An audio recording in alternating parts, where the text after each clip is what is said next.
Hi hello welcome back to Hitos by Soja. അപ്പോൾ ഇന്നത്തെ നമ്മുടെ വീഡിയോ എന്ന് പറഞ്ഞാൽ എന്താണ് പിടികിട്ടിയോ, കൊറിയർ അയക്കാൻ പോവുകയാണ് ഗൈസ്.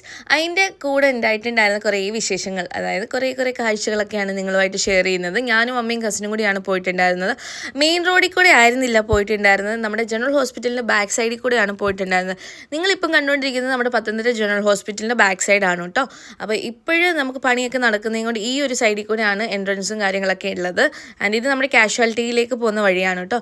അപ്പം ഈ ഒരു ഭാഗമൊക്കെ കണ്ടു, നല്ല സൈലൻ്റ് ആയിട്ടുള്ളൊരു ഏരിയ ആണ്. ഇപ്പം ഈ ഒരു സൈഡിൽ കൂടെയാണ് പോക്കും വരവും എല്ലാം. ഓക്കെ, നമ്മൾ ടൗണിൽ കൂടെ, അതായത് മെയിൻ റോഡിൽ കൂടെ പോകാമെങ്കിൽ എന്താണെന്ന് വിചാരിച്ചാൽ നമുക്ക് അവിടെ കുറേ ഫങ്ഷൻസ്, പൊളിറ്റിക്കൽ പാർട്ടീസിൻ്റെ ഒക്കെ ഓരോ പ്രോഗ്രാംസൊക്കെ ചാർട്ട് ചെയ്തുകൊണ്ട് ഫുള്ള് ബ്ലോക്കായിരുന്നു.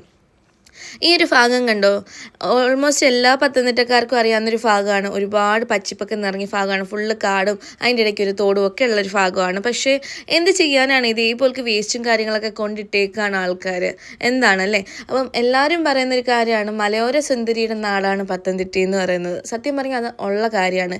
എങ്ങോട്ട് നോക്കിയാലും കണ്ണിന് കുളിർമയേകുന്ന കാഴ്ചകളാണ് ഈ ഒരു പച്ചിപ്പിലൂടെ നമുക്ക് കാണാൻ പറ്റുന്നത്. അന്നേരം ഞങ്ങൾ ടൗണിലേക്ക് ഇറങ്ങിയിട്ടുണ്ടായിരുന്നു, അതായത് മെയിൻ റോഡിലേക്ക് ഇറങ്ങിയിട്ടുണ്ടായിരുന്നു, ബെസ്റ്റ് ബേക്കറിയിൽ കയറിയിട്ടുണ്ടായിരുന്നു. ആൻഡ് നമ്മുടെ ഫൈനൽ അതായത് മെയിൻ ഡെസ്റ്റിനേഷനായ പ്രൊഫഷണൽ കൊറിയറിലേക്ക് പോയിട്ടുണ്ടായിരുന്നു. അതിനുശേഷം എൻ്റെ കൂടെ ക്യാമറാമാൻ ഉണ്ട് കേട്ടോ, എൻ്റെ കസിൻ തന്നെയാണ്. അപ്പോൾ നമ്മളവിടെയും നമുക്ക് പരിചയക്കാരാണ്. എൻ്റെ ഒരു സ്വഭാവം എന്ന് പറഞ്ഞാൽ എവിടെ ചെന്നാലും പരിചയക്കാർക്ക് ഒരു കുറവും കാണത്തില്ല. അതേപോലെ ഞാൻ അങ്ങനെ ജാടയ കാര്യങ്ങളൊന്നും വെച്ചുകൊണ്ടിരിക്കത്തില്ല, എല്ലാവരോടും വേണ്ടും ഇവനെ കണ്ടോ എനിക്കിഷ്ടപ്പെട്ടു. ആൻഡ് നമ്മൾ എത്തിയിട്ടുണ്ടായിരുന്നു നമ്മുടെ പത്തനംതിട്ട KSRTC സ്റ്റാൻഡാണ് നിങ്ങൾ ഓപ്പോസിറ്റ് സൈഡിൽ കണ്ടുകൊണ്ടിരിക്കുന്നത്. പിന്നെ ഇപ്പം വന്നിട്ടുണ്ടായിരുന്നു ഭീമ ജ്വല്ലറി. ഓക്കെ, ആൻഡ് ഞങ്ങൾ ബേൽപൂരി കഴിക്കാനാണ് ഗൈസ് വന്നിട്ടുള്ളത്. നമ്മുടെ ഈ ഒരു ലൊക്കേഷനിലാണ് നമുക്ക് ബേൽപൂരി കിട്ടുന്ന കട ഉള്ളത്. ആൻഡ് അവിടെ നിന്ന് നമ്മൾ ബേൽപൂരി, മസാലപ്പൂരി ആൻഡ് പാനിപ്പൂരിയാണ് ഓർഡർ ചെയ്തിട്ടുണ്ടായിരുന്നത്. ഇവിടുന്ന് നമുക്ക് ട്രസ്റ്റഡ് ആയിട്ട് കഴിക്കാൻ പറ്റും കേട്ടോ. ഇവർ വെള്ളമൊക്കെ ഫിൽറ്റർഡ് വാട്ടർ നമ്മൾ ക്യാനിലാക്കി കൊണ്ടുവന്നിട്ടാണ് നമുക്ക് കൈ കഴുകാനും വാ കഴുകാനും കുടിക്കാനും ഒക്കെ തരുന്നത്. ആൻഡ് അലങ്കാരിൽ കയറിയിട്ടുണ്ടായിരുന്നു. അവിടെ വെച്ച് ഞാൻ ഈ ഒരു ഐറ്റം കണ്ടു, ഞാൻ എടുത്തിട്ടുണ്ടായിരുന്നു കേട്ടോ. ആദ്യമായിട്ടാണ് ഞാൻ കണ്ടിട്ടുള്ളത്. 3 ഫ്ലേവേഴ്സിൽ അവൈലബിൾ ആണ് ഹൈഡ് ആൻഡ് സീക്കിൻ്റെ ക്രീമി സാൻഡ്വിച്ച്. പിന്നെ ഞങ്ങൾ ഇനി എങ്ങോട്ട് എന്നുള്ള ക്വസ്റ്റ്യനാണ്, അമ്മയുടെ ആ ഒരു ക്വസ്റ്റ്യനാണ് ഞങ്ങൾ കേട്ടുകൊണ്ടിരുന്നത്. പിന്നെ നമ്മൾ വിചാരിച്ചു നമ്മുടെ അമാനിയിൽ പോകാം. അമാനിയിൽ ഷവർമ്മ ഒരു ഫേവറേറ്റ് ആണ്. ഞങ്ങൾ പോയി ഷവർമ്മയൊക്കെ മേടിച്ചിട്ടുണ്ടായിരുന്നു. അതിനുശേഷം ഞങ്ങൾ ഇതേപോലെ പയ്യെ ഞങ്ങളുടെ വീട്ടിലേക്ക് നടന്നിട്ടുണ്ടായിരുന്നു. ഫൈനലി ആ ഒരു നടത്തം ചെന്നെത്തിയത് വീടിൻ്റെ ഫ്രണ്ടിലോട്ടായിരുന്നു ഗൈസ്.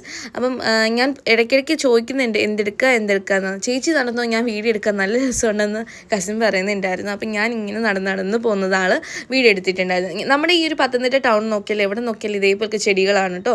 പിന്നെ വീട്ടിൽ വന്നിട്ട് അൺബോക്സിങ് വീഡിയോ ആണ് ഗൈസ്. ഷവർമ്മ അങ്ങോട്ട് അൺബോക്സ് ചെയ്തു. അപ്പം ബേൽപൂരിയും കഴിച്ചിട്ടുണ്ടായിരുന്നു, ഷവർമ്മയും മേടിച്ചുകൊണ്ട് വന്നിട്ടുണ്ടായിരുന്നു. റോളായിരുന്നു കേട്ടോ മേടിച്ചിട്ടുണ്ടായിരുന്നു, കാരണം ബേൽപൂരി കഴിച്ചപ്പോഴേ ഓൾമോസ്റ്റ് വയറ് നിറഞ്ഞിട്ടുണ്ടായിരുന്നു. അതിനുശേഷം നമ്മൾ കസിന് എടുത്ത് കൊടുത്തിട്ടുണ്ടായിരുന്നു. ആൾ പറഞ്ഞു ചേച്ചി വേണ്ട, എന്തിനാണ് വെറുതെ എന്നൊക്കെ. പിന്നെയും ഞാൻ പറഞ്ഞു അതൊന്നും കുഴപ്പമില്ല, നമ്മൾ 2 ഓപ്ഷൻ ആൾക്ക് എഴുതി കൊടുത്തിട്ടുണ്ടായിരുന്നല്ലോ, ബേൽപൂരി വേണോ ഷവർമ്മ വേണോ എന്ന്. എന്നിട്ട് ആൾക്ക് ഷവർമ്മ ഇഷ്ടപ്പെട്ടു. ആൾ എന്നോട് പറയുന്നുണ്ട് ചേച്ചി കൊള്ളാമെന്ന്. പക്ഷെ അമ്മയാണെങ്കിൽ അപ്പോഴത്തേക്ക് ഡ്രസ്സൊക്കെ ചേഞ്ച് ചെയ്തത് കൊണ്ട് തന്നെ അമ്മ പറഞ്ഞു എൻ്റെ വീഡിയോ എടുക്കല്ലേ, ഞാൻ കഴിച്ച് സഹായിക്കാൻ, നിങ്ങൾ എൻ്റെ വീഡിയോ എടുക്കല്ലെന്ന്. അപ്പം ഞാനും കസിനും കൂടി കഴിക്കുന്ന വീഡിയോസ് മാത്രമേ ഇതിൽ ഇൻക്ലൂഡ് ചെയ്തിട്ടുള്ളൂ. ആൻഡ് ഞാൻ കുറച്ച് നേരം ചിരിച്ചൊക്കെ നോക്കിയതിന് ശേഷം ഞാൻ ഷവർമ്മ കഴിക്കാൻ ഇരുന്നിട്ടുണ്ടായിരുന്നു.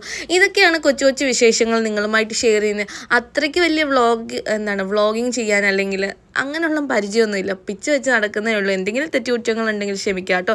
Thanks for watching.